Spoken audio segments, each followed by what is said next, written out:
We're going to close by singing the African national anthem, Kosi Sikelele Africa. God bless Africa.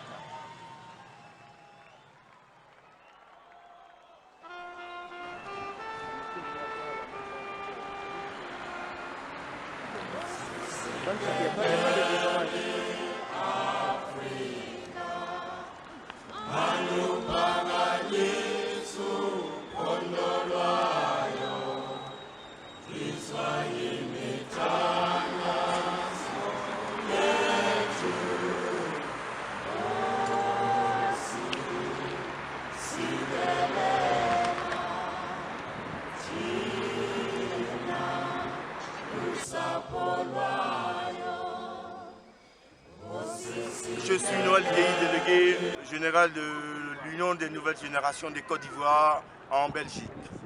Je voudrais inviter tous les panafricains, tous les Ivoiriens, tous les Congolais, tous ceux qui ont pour seule lutte la cause africaine, ceux qui veulent le rassemblement des Africains, ceux qui sont contre l'injustice perpétrée en Afrique, qu'ils viennent soutenir le président Gbagbo le 28 janvier prochain. Le président Laurent Gbagbo est incarcéré injustement parce qu'étant le président légal et légitime de la Côte d'Ivoire, au vu des élections du 28 novembre, au vu des lois ivoiriennes et des lois internationales, c'est le président légal et légitime de la Côte d'Ivoire. Il est incarcéré à une cour qu'on appelle la Cour pénale internationale, mais que nous savons que c'est la cour politiquement impérialiste.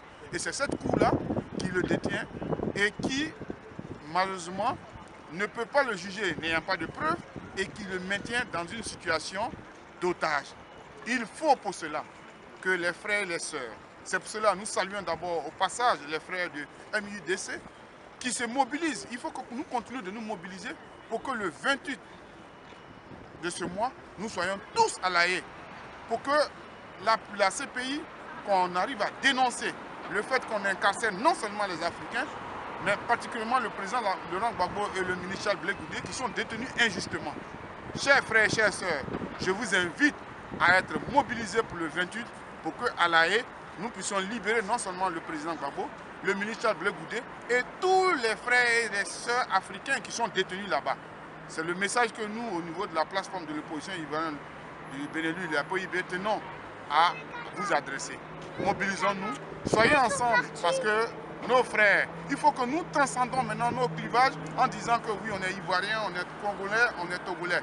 Comme le font nos frères du MUDC, il faut qu'effectivement nous pensons Afrique d'abord. C'est la chose la plus importante. Parce que le monstre qui attaque l'Afrique, ce n'est pas un monstre qui attaque la Côte d'Ivoire, ce n'est pas un monstre qui attaque le Togo, ce n'est pas un monstre qui attaque le Congo, il attaque toute l'Afrique. Les plans d'ajustement structurel sont un plan d'ajustement qui tue impunément les Ivoiriens, qui tue impunément les Tchadiens, qui tue impunément les Marocains.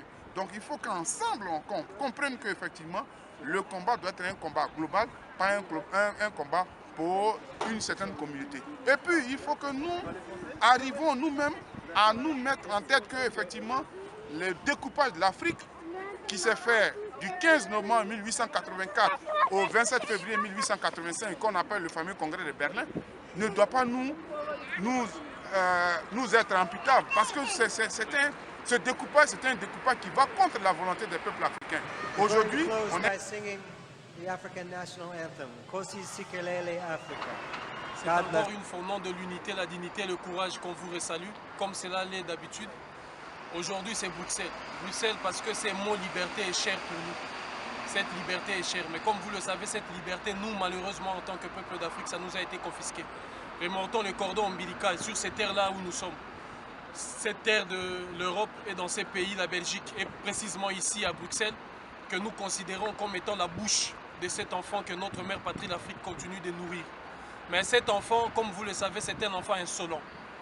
L'Union européenne, c'est un enfant insolent parce que cet enfant, non seulement n'a pas de la considération pour sa mère patrie qui la nourrit, mais cet enfant continue à mordre le sein de sa mère nourricière.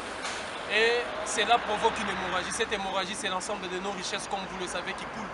C'est l'ensemble de nos minerais, c'est l'ensemble de nos cerveaux qui aujourd'hui se précipitent vers l'Union européenne.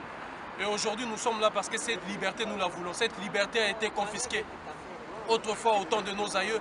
Mais aujourd'hui, c'est confisqué pour tous nos frères, pour tous nos sœurs qui aujourd'hui sont en Côte d'Ivoire, pour tous ceux qui en Afrique aujourd'hui croupissent dans le geôle de toutes ces dictatures savamment entretenues par l'Union européenne. Et nous sommes ici encore aujourd'hui parce que cette liberté, on nous l'a privée avec les symboles vivants de cette lutte pour la liberté de notre mère patrie l'Afrique, pour la souveraineté de notre mère patrie l'Afrique, à savoir les camarades président Laurent Gbagbo, mais aussi les camarades Blé Goudé, qui aujourd'hui sont dans les ténèbres de la prison de La Haye, parce que cette souveraineté, ils nous l'ont refusée, parce que cette volonté de décider de nous-mêmes, ils ne veulent pas entendre de ça. Alors cette liberté, comme nous l'avions promis, nous conduira partout. Partout, pour faire comprendre à l'Union européenne que c'est fini. Notre génération fera en sorte que l'Union européenne reprenne sa place et que l'Afrique reprenne la place que l'Union européenne nous a volée.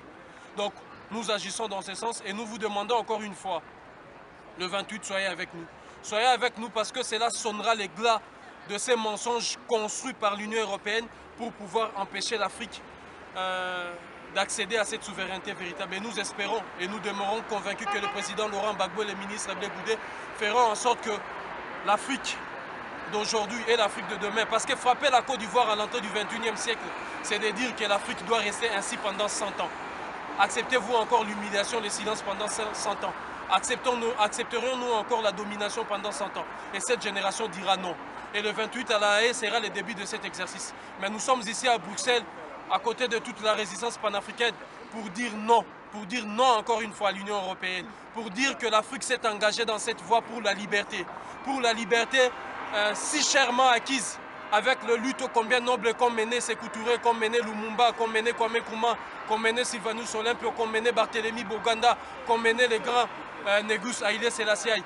Donc nous nous levons aujourd'hui partout en Europe pour faire de cette ville une seconde Afrique du Sud, parce que ici nous mettons à genoux le colon et l'impérialisme occidental. Unité, dignité, courage. We're going to close by singing the African national anthem, Nkosi Sikelel' Africa.